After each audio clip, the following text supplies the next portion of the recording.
Here we are then in Pacific War, just coming into the first battle cycle, and we are in the what's called the advantage movement segment. That is the player with the advantage. We just rolled that and it was the Japanese, so they are the advantage player and they get to move. They get to move naval units up to 2 hexes. They get to move subs up to 1 hex, and they get to make moves with aircraft or ground forces as they desire. So they don't want to move ground forces yet because they have ground forces on this task force that will want to disembark as their move. So they want to move and they don't have any air moves to do. So what they've got to consider is their naval moves. And we have to remember that there can be searches in their initial hex and either or both of the 2 hexes that they move to. So they now have to consider what they're doing. We also have to remember that it's night. But let's start here. Well, let's start with any searches the Americans want to make. The Americans can't search over here. They can't search in here because they've got nothing within range at night, and they've already located this and this. So let's say we don't have any searches to make for now. So the Japanese are going to make a naval move here into Guadalcanal. They have got a unit in here, task force in here, that we've not been doing anything with, and that will move out here. They've got a task force here, which we are going to try and sneak up towards Port Moresby in the cover of night and see what happens. So they are going to move that there, and we're bringing these over here. Okay. Now the Americans could search, or the Japanese could search, but I don't think it matters when in this movement segment they do their searches because the Americans aren't moving. So let's just do their second moves, their second naval moves. So we're going to move this unit in here, this up here, this in here, and he's staying put. That's our naval moves.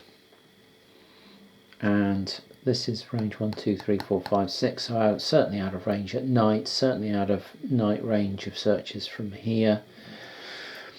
The Japanese can search for this American task force and this task force with its long range aircraft. If we look at their search tables,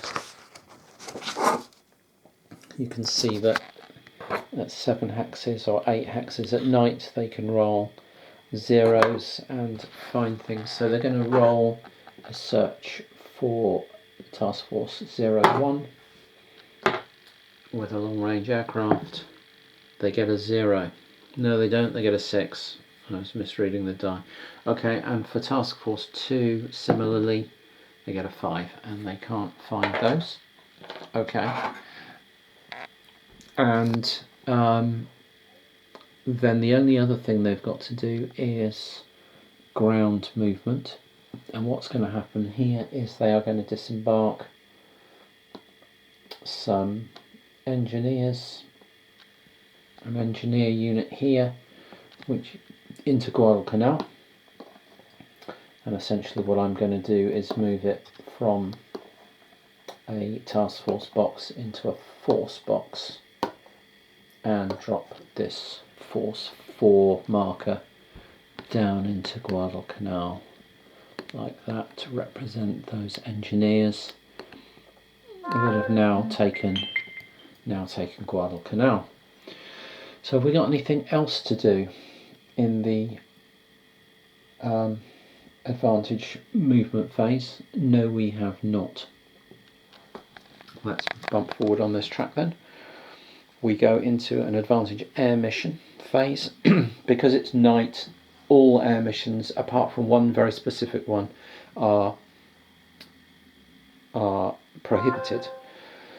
The air mission, the very specific one that's allowed, is Japanese twin-engined aircraft are allowed to make strikes against task forces. That's a very specific night mission that's allowed. Everything else is prohibited. And that means that our plan to take Guadalcanal under cover of night was perfect. We've got no naval combats, because that's sort of gunnery combat, so we can skip straight through here. We've got no bombardment. Demolition is blacked out. We've got no ground combat. We've got no airfield repair to do. We've got no rally to do. So we are into disadvantage movement. So this is American movement and then American air missions. And they've got to have a think about where they'd like to be. I think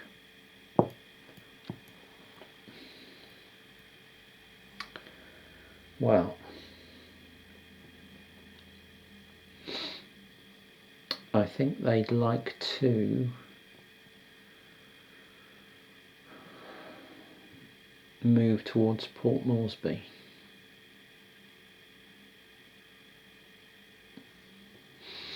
With their carriers here.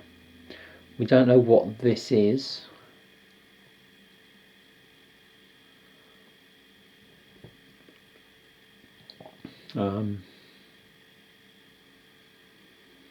So what's our main task force got in it? It's got destroyer, 2 heavy cruisers and 2, the Yorktown and the Lexington. If that can't look after it, if that lot can't look after itself, then there's going to be trouble. I'm not doing anything in terms of screening at the moment. Perhaps we should have our destroyer out in a screening box. I have no idea what that does, but we'll do it anyway for shits and giggles. I'm going to do it the same for the exactly the same for the Japanese task force here. I'm going to assume that it's a good idea to have a destroyer and a screen. I could be completely wrong. Anyway, they want to close in towards Port Moresby. I think we can see that they don't have anything that can retake Guadalcanal.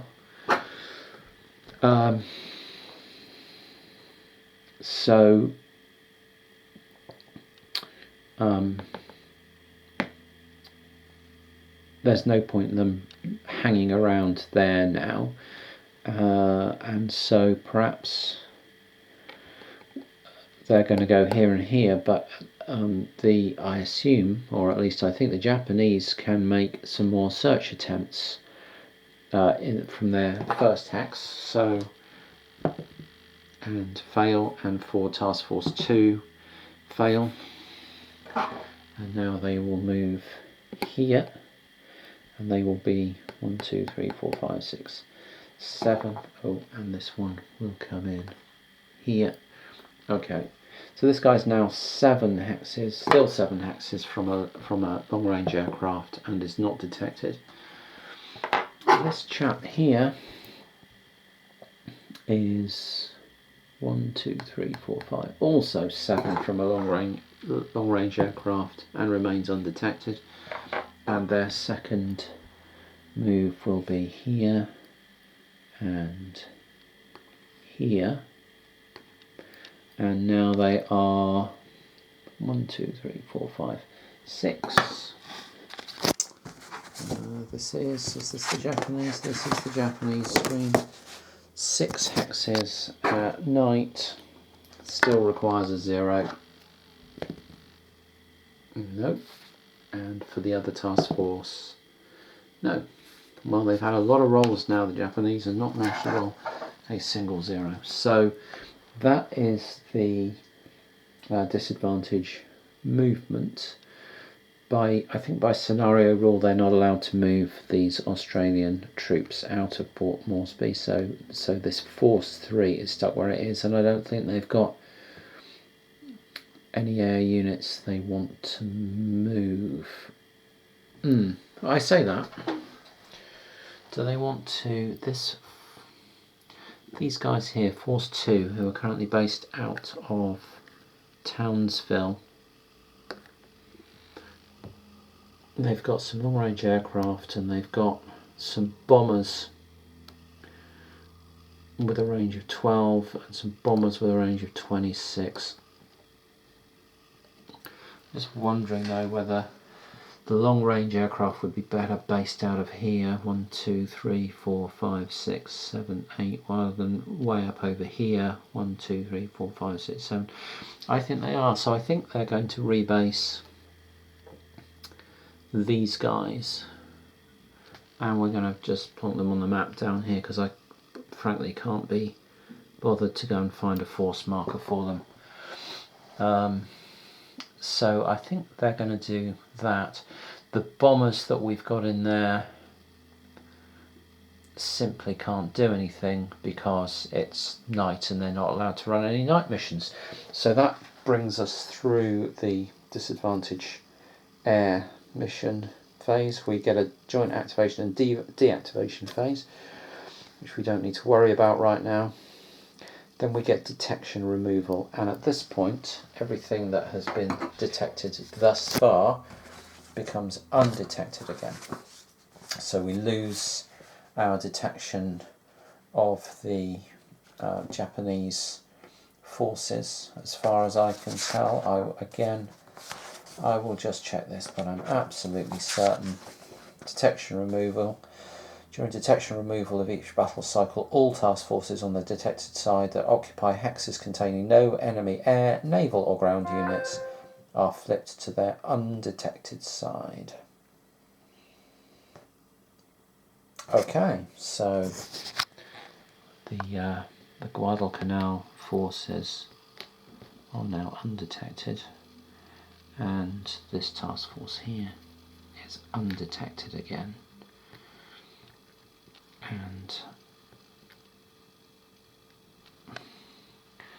And we are going into the next battle cycle, but first let's just go down this chart.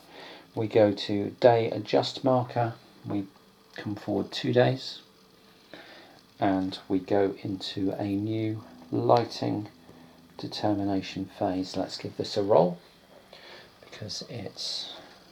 oh, or does it move round 1 or does it move round 2? I've got a feeling it moves round 2 on the track.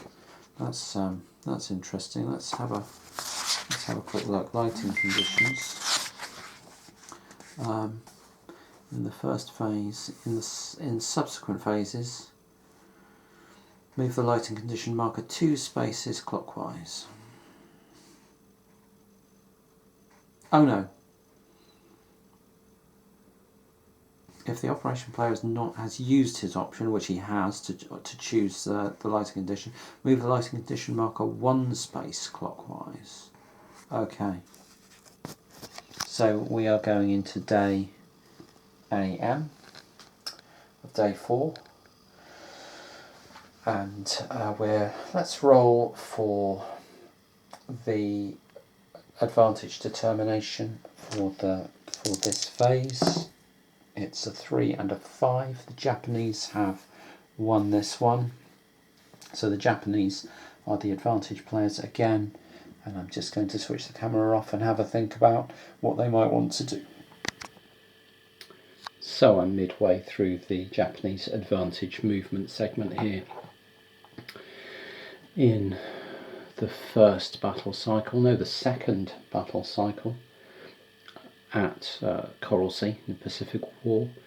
It's worth noting that searches can be conducted by both players in either player's movement segments and either player's air mission segments, but there are restrictions. You can only search a given hex once, you can only use a unit to search once, and you can only search for a particular task force once. So even if a task force is on the move, you can choose to search for it once during its move, but not in each hex as I had previously done. So it's worth, that hasn't affected anything thus far, but it's worth getting that right. The Japanese are on the move here and are trying to rush some forces up through this area to try and land some ground troops ready to stage an attack on Port Moresby, and they are also jockeying around looking for ways to get decent intel on these American naval task forces. That said, I was about to do a American search here at range 4. I think they consider themselves to have decent chances to find a task force. Let's have a look. 4 hexes, day, using combat aircraft, single engine combat aircraft. They've got a 30% chance. Have they got anything better than that? I don't think they do. So they are going to have a search for this Japanese task force, and they're going to search on they're going to find it on a 0, 1 or 2, and they are going to fail to find it, and that's the only searching they're allowed to do of this task force. And you also have to remember that they've used one of their combat units, but there's another combat unit on there as well, another air combat unit that could do other searches. Equally, do they want to search here or not? I don't think they do. I think they know that it's sailing towards them. So let's do the second move for the Japanese, who are not conducting searches yet, and they will go in here, here, here, and here, and then they will think about searches. So this is, we know as the Japanese player, is a seaplane carrier, and now at range 3 on the Japanese search charts we can see that that has a 30% chance of finding the Americans. So let's give it a go. They've got a 4 and they have not found them. That's the only search we can conduct of that hex or of that task force. Over here, also at range 3, this task force 4 has, I believe, oh, that's got a light carrier in it. That's got the show, I can't read that on the there's no way I can read that. I might be able to read it on film later, but I can't read it. Completely impossible to see. Anyway, they've got that light carrier, and that has with it a single engined aircraft with a range of 8 that they can use at a range of 1, 2, 3, and they can have a search in there. So let's have a look on their charts. Single engined aircraft, day, range of 3. Okay, so 0, 1, 2 or 3 to try and find that task force, and they've got a 3. Okay, so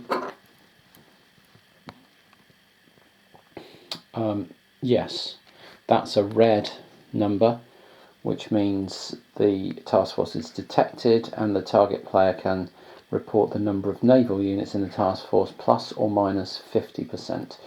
So the Americans can say there are 4 naval units in there and leave it at that, even though obviously we know that's a complete lie, but that's what they can say. But it does mean that this is detected.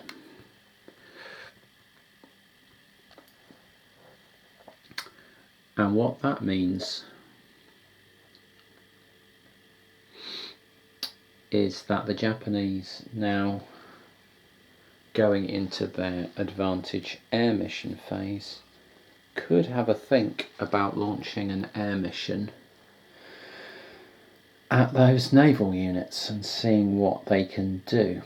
It wouldn't be a very strong naval mission. It would be the only air unit in that task force, which is here. It's a single engined level 1 CV planes. You can see it's got an air-to-air factor of 6, an air-to-naval factor of 6, and an air-to-ground of 4. But it's taken 4 hits. They can only launch 2 steps from this CVL. It's got a launch capacity of 2, and it's got 2 steps on it, and that means that those values are reduced by 4, and it's actually got 1, 2, 0 as its attack factors. So an attack factor of 2 against naval units would need to roll a 0, 1 or 2 by the looks of things, if it was unmodified, to have any sort of impact. That's a 30% chance. We're going to have to undergo potential flak. We might do it just to run through the procedures and see what happens. We might try and launch some aircraft there. I'm going to give it some more thought and come back. Okay, we're in the Japanese advantage air mission phase here. We have a detected target at this Task Force 2 out here with supposedly 4 naval units in it, and as much as anything to get to grips with some of the procedures and to illustrate them, let's run an air mission against that task force. So we're going to use this unit here, the single engined unit with the 4 hits. It's going to be flying out of our task force here. It'll come across here, it'll come across here, and then it'll enter the target hex. At no point in these 2 hexes can it be detected because there's not, or intercepted because there's no enemy units in there. Once it reaches the target hex, the Americans get a chance to detect the incoming flight. If they do detect it, they will get to make a flak roll against the attackers before they strike. If they don't detect it, the strike will happen first before the flak roll.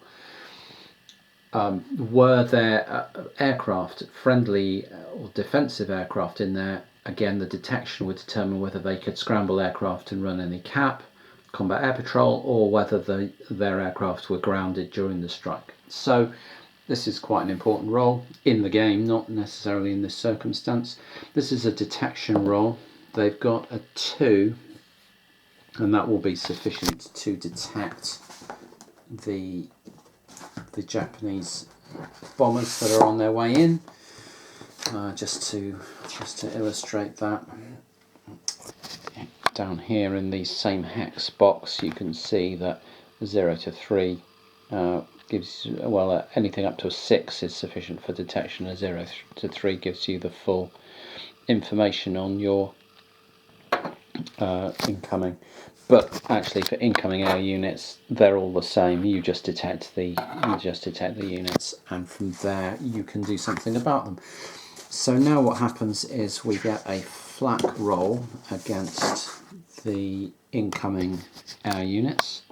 The flak values on these 2 cruisers are a 1 for the Kent and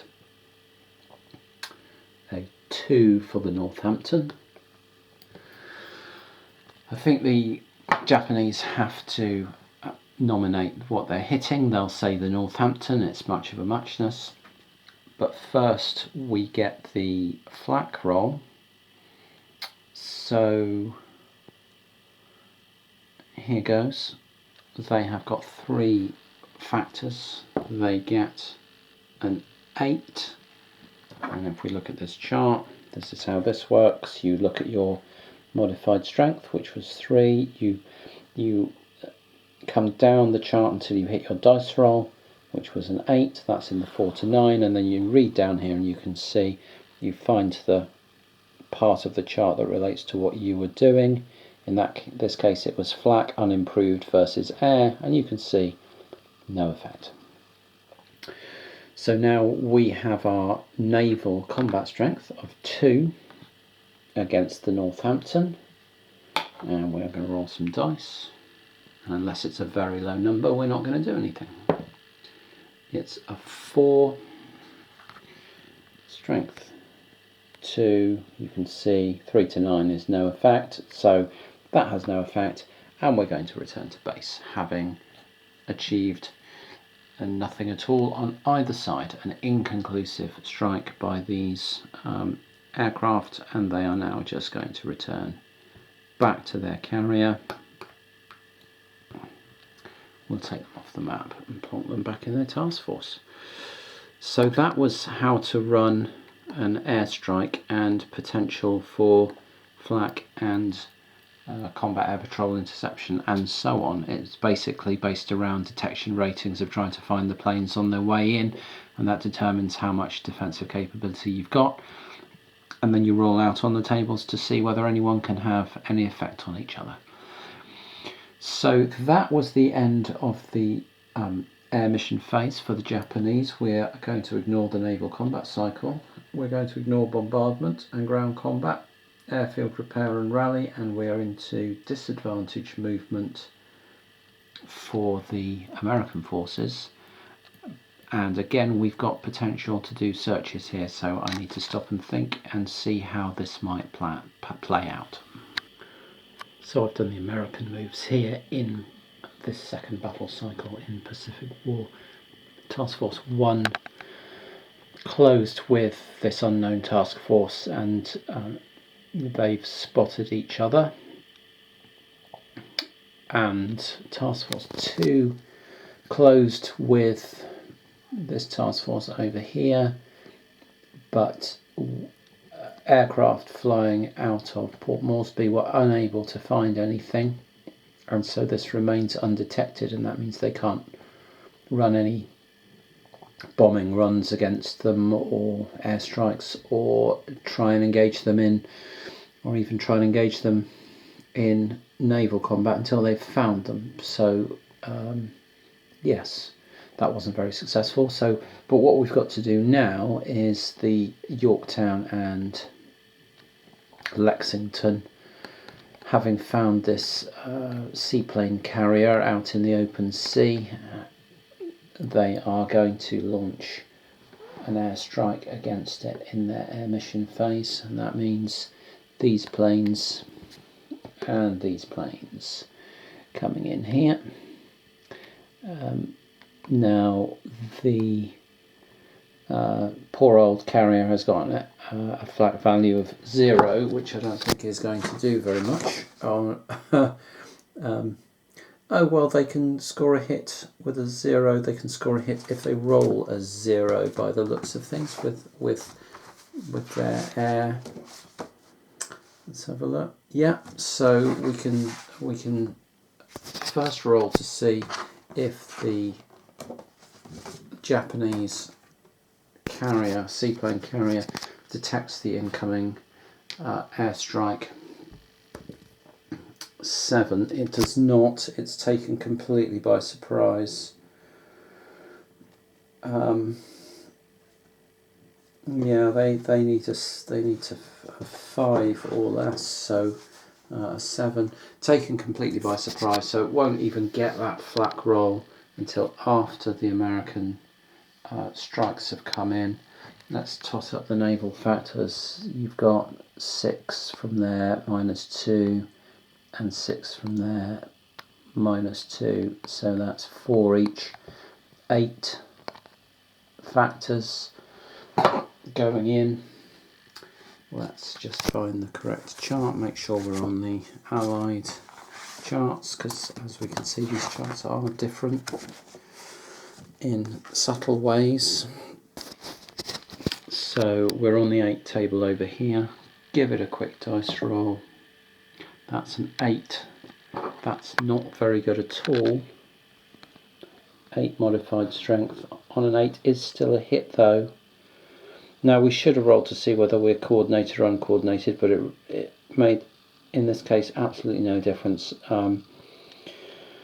I'll do it when it matters, but basically you're rolling 3 times the level of the aircraft. The worst type of aircraft, they're either level 0, level 1, level 2, and if you can roll a d10 less than 3 times that, you're coordinated. Otherwise you're uncoordinated, and being coordinated essentially makes you more effective against combat air patrol, but doesn't have any impact on your actual strike capabilities. So these are one-engined air versus naval, and they have done 1 hit to that seaplane carrier, and our aircraft will return to from whence they came. So back to task force 1. That was again all rather unsuccessful all round. I think they get a flak roll now against the aircraft once they've made their attack. In fact, I'm absolutely convinced that's correct. So I'll give them that flak roll. We already know they need a 0 to hit. They get an 8. They miss everything, and that is the air missions done. Let's just check that there are no other air missions no searches for the Japanese to do in the air mission step, but there aren't. Everything they need to detect is currently detected, and now it's all about to become undetected again. So we flip everything detected back over, and we go into the day adjustment. I'll move the day forward 2, and we are back into our lighting phase. Let's do lighting and advantage determination, and then I'll wrap up there. So firstly, let's do lighting. This moves into the random determination box, and that means we make the roll on the random determination table, and we get a 9, and that means it's day PM. Okay, so we're going to move day PM, and then let's have an advantage roll to see who our first player will be next, and it's the Japanese again. They have got 3 to 1, and it's going to be the advantage movement phase for the Japanese. They're liking that a lot. Actually, they are liking that a lot. Let me have some thinks about that, and either do it on this film or start a new one. I'm not quite sure yet. I'll see how much footage I've shot.